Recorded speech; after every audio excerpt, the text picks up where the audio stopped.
અને જ્યારે સ્પર્ધાત્મક પરીક્ષાની તૈયારી શરૂ કરે છે ત્યારે આપણા સમાજના ઘણા લોકો છે જે coaching institute, training centre, library યા તો માર્ગદર્શન આપીને તેમને એક સારા પરીક્ષામાં પાસ થઈ શકે એના માટે માર્ગદર્શન પૂરું પાડે છે, જેનું ઉચ્ચતમ ઉદાહરણ હોય તો અહીંયા આગળ તમે જગાપુરામાં જોઈ શકો છો કનકસિંહની નેતૃત્વમાં.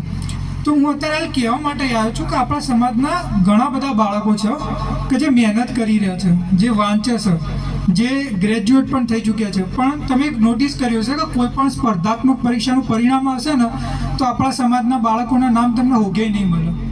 તો એનું કારણ શું હોય? એનું કારણ એ છે કે આપણે અત્યારે હાલની જે નીતિઓ છે એના અંદર આપણે પરિવર્તન લાવવાની જરૂર છે કે જેના કારણે અત્યારે હાલ આવી સમસ્યા જોવા મળી રહી. તમે આપણા સમાજના બાળકો હશે ને તો તમને મેક્સિમમ તમને કોન્સ્ટેબલ, તલાટી, કારકુન જોવા મળશે.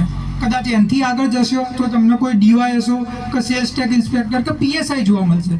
ઠાકોર સમાજની વસ્તી ગુજરાતના અંદર 20 થી 25% છે, તો પણ આવડો મોટો સમાજ હોવા છતાં આપણા સમાજમાં કોઈ ડેપ્યુટી કલેક્ટર નથી, કોઈ ડીવાયએસપી નથી. એ આપણા સમાજ માટે કલંક સમાન વસ્તુ કહેવાય કે તમે આટલી બધી સંખ્યા છે પણ તમારે કેમ કોન્સ્ટેબલ જ છે કે કોઈ પીએસઆઈ છે, તમારે કોઈ ડીવાયએસપી કેમ નથી કે ડેપ્યુટી કલેક્ટર કેમ નથી? તો જ્યારે તમે વસ્તુ વિચારો તો એના બહુ બધા કારણો છે. અને જ્યારે મુખ્યત્વે કારણની વાત કરીએ તો અત્યારે હાલ કેવું છે કે જેમ ગુજરાત છે તો ગુજરાતમાં ઓબીસીમાં 146 જ્ઞાતિઓ આવે છે, બરાબર? તો 27% આરક્ષણ મળે. પછી તમે કોઈ પણ સરકારી પરીક્ષા હોય, વર્ગ 3ની હોય કે વર્ગ 1ની હોય, અત્યારે હાલ પરિસ્થિતિ એ થઈ રહી છે કે જે 146 જ્ઞાતિઓ છે એના અંદર અમુક જ્ઞાતિઓ એવી છે કે જે સામાજિક, આર્થિક, શૈક્ષણિક રીતે સમૃદ્ધ છે થોડી ઘણી, જેના કારણે એના અનામતનો લાભ લઈ શકે છે. પણ બીજી 100થી વધારે જ્ઞાતિઓ જેમાં ઠાકોર સમાજ આવે છે એ એના બહુ વધારે પાછળ છે. શિક્ષિતથી આપણે વંચિત છીએ, સામાજિક રીતે, આર્થિક રીતે, શૈક્ષણિક રીતે આપણે બહુ પાછળ છીએ. એટલા માટે આપણા બાળકો સ્પર્ધા કરી નથી શકતા અને ના તો એ પરીક્ષામાં એમને પરિણામ મળે છે. એ જ રીઝન છે જેના કારણે કોઈ પણ પરીક્ષા લઈ લો આપણા બાળકોનું પરિણામ તમને નહીં જોવા મળે લિસ્ટના અંદર નામ, બરોબર કે નહીં?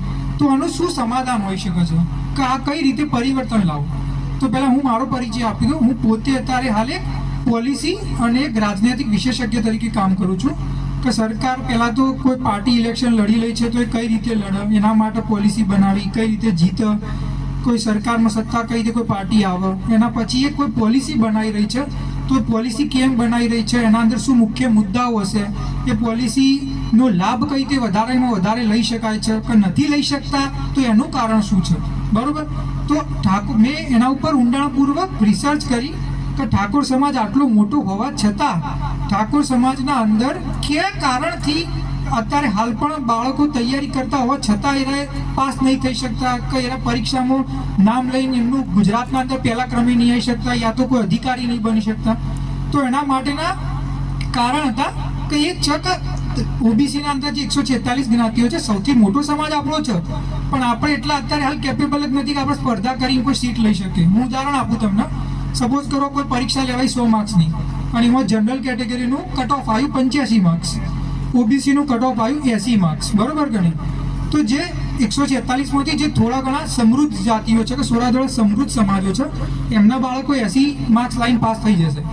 ઠાકોર સમાજમાં જે 10 જણા તૈયારી કરે છે તો એમાંથી એક બાળક એવું હશે કે જેના પાસે કોઈ પ્રકારનું તમને ગાઈડન્સ નહીં હોય, એના પાસે કોઈ પ્રકારના સંસાધનો નહીં હોય, એને કોઈ શીખવાવાળું નહીં હોય, એના ભેગું કોઈ ટ્રેનિંગ નહીં હોય, એને ખબર નહીં હોય કઈ જગ્યાએ વાંચવું, શું વાંચવું, કઈ જગ્યાએ કોચિંગ લેવી, તો પણ એ પાસ થશે. એટલે એક બાળક પાસ થશે આપણો 10માંથી. પણ 9 બાળકો એવા હોય છે ને કે જે 70થી 79 માર્ક્સ લાઈન રહી જાય છે અને જેના કારણે પાસ નથી થતા. હવે જે બાળકો 70થી 79 માર્ક્સ લાયા, જે 10માંથી 9 છે એ પાસ નથી થતા, એનું કારણ એ નહીં કે મહેનત નહીં કરતા, મહેનત તો કરે પણ એમના જોડે માર્ગદર્શન નહીં હોતું, એમના જોડે સંસાધનો નહીં હોતા કે ભાઈ વાંચવું છે તો કઈ જગ્યાએ ટેસ્ટ સિરીઝ બંધાવી, કઈ જગ્યાએ કોચિંગ કરવી, કઈ જગ્યાએ તમે તૈયારી કરશો તો પાસ થઈ શકો, એમના જોડે કોઈ માર્ગદર્શન જ નહીં હોતું, બરોબર? તો એના કારણે પાસ નહીં થઈ શકતા. તો આનું સમાધાન શું છે? તમે એક વસ્તુ નોટિસ કરી છે કે ઈડબ્લ્યુએસ કેટેગરી આવી, બરોબર? તો એમાં શું થયું કે જનરલ કેટેગરીના અંદર જે આર્થિક રીતે નબળા લોકો હતા કે નબળા સમાજ હતા, આર્થિક રીતે જેમની ક્ષમતા ઓછી હતી, તો અત્યારે કેવું છે કે જનરલનું કટ ઓફ 80 હોય પણ ઈડબ્લ્યુએસનું કટ ઓફ 70 આવે, કે જેથી જે ઈડબ્લ્યુએસના અંદર જે આર્થિક રીતે અક્ષમ લોકો છે એમનું બાળક 70 માર્ક્સે પાસ થઈ જાય, બરોબર? અને તમે ઓબીસીમાં 80 માર્ક્સે પાસ ના થઈ શકો. તો આનું સમાધાન શું હોઈ શકે તો એ છે ઓબીસી વર્ગીકરણ. ઓબીસી વર્ગીકરણ એટલે શું કે ભાઈ છેલ્લા 25 વર્ષના અંદર તમે ડેટા લઈ લો કે કયા સમાજો કે કયા વ્યક્તિઓએ સૌથી વધારે અનામતનો લાભ લીધો છે. એના કદાચ 20% લોકો હશે આખા ગુજરાતના ઓબીસીના. તો 27% જે અનામત મળે છે એમાંથી 7% અનામત તમે એ જે 20% સમાજો છે એમને આપી દો. અને બીજા જે 80% સમાજો છે, જે ઠાકોર સમાજ છે, કોળી સમાજ છે, નાઈ સમાજ છે, વણઝારા સમાજ, એવા 100 સમાજો કે જે કોઈ લાભ નથી લઈ શકતા, એમના નામ તમને કોઈ લિસ્ટમાં હોગે નહીં મળે.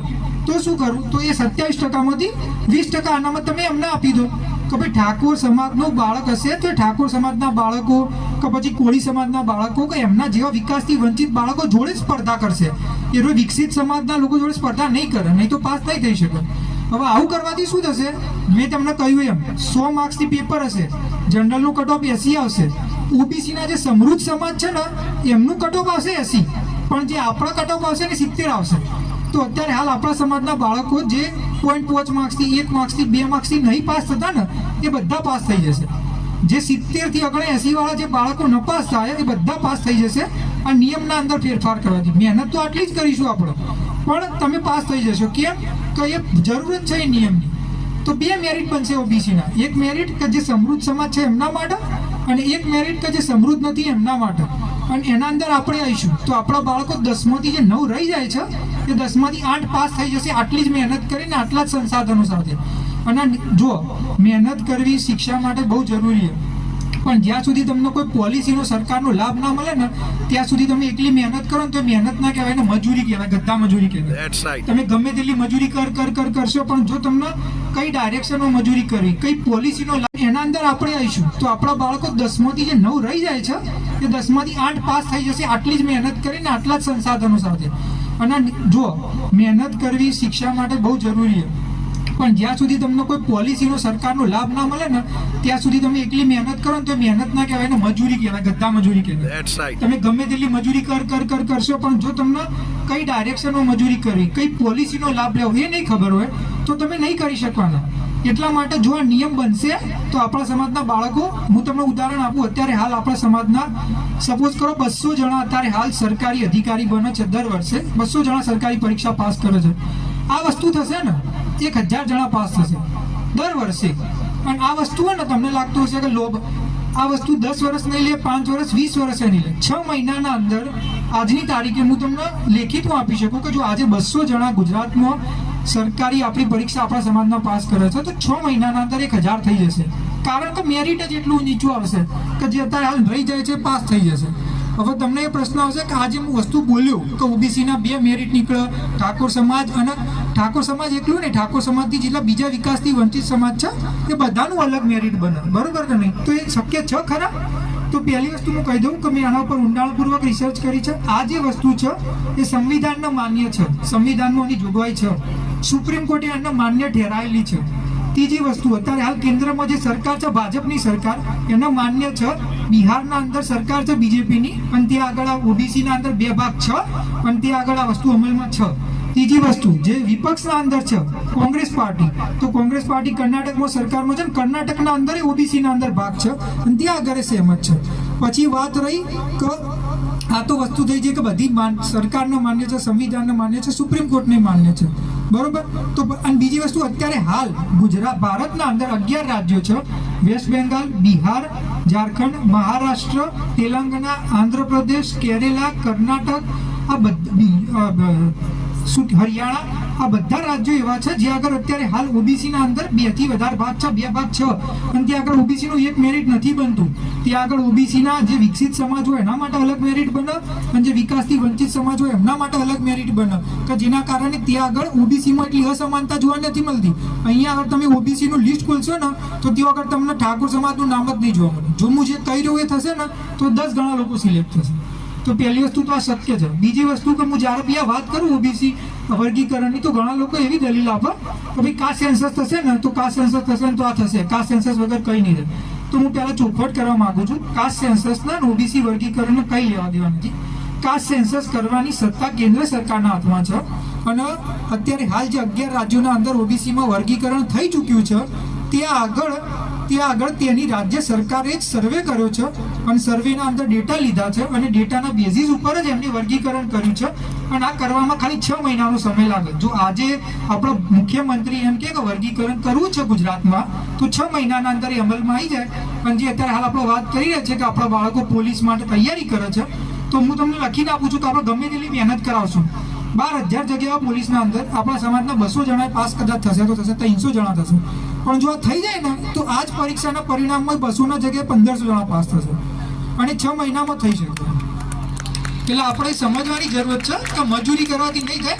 આપણે મહેનત કરીએ છીએ, તૈયારી કરો, રનિંગ ચાલુ કરો. તમે જો અત્યારે હાલ રનિંગના માર્ક્સ નીકાળી દીધા, બરોબર. આપણા સમાજનો એક જે આપણને વસ્તુ ફાયદો કરાવતી હતી, રનિંગના અંદર માર્ક્સ લાવો, બરોબર. બીજી વસ્તુ, આપણા સમાજનું પ્રાથમિક શિક્ષણ એટલું સારું નહીં હતું, એટલે મેથ્સ ને રીઝનિંગ એટલું સારું નહીં હતું.